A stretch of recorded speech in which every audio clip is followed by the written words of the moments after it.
Hello mga ka-spotted, bagong araw, bagong vlog na naman tayo. It's a wonderful day, kaya samahan nyo ako, mamamasyal tayo. So tara na.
So guys, nandito nga kami ngayon sa Taliraya.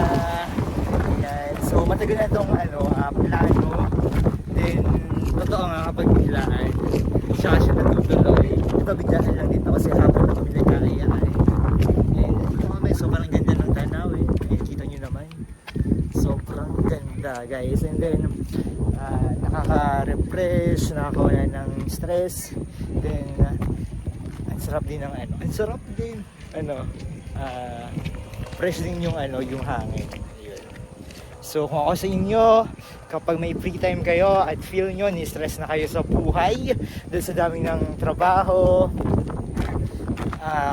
mag-visit rin kayo dito sa kanila. Tuloy mo lang, tiwala mo sa sarili, huwag mong aalisin. Habang oras ay tumatakbo, di mo mapapansin, mga problema ay parang bulang maglalaho.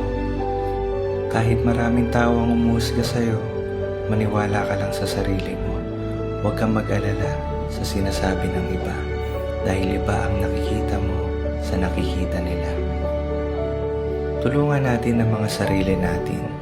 Alam nating hindi magiging madali. Lagi lang natin tatandaan na hindi sumuko kailanman ang mga nagwawagi. Sasalubungin natin ang kinabukasan nang walang takot at walang pangamba. Tadhana'y merong tip na makapangyarihan. Kung ayaw may dahilan, kung gusto pala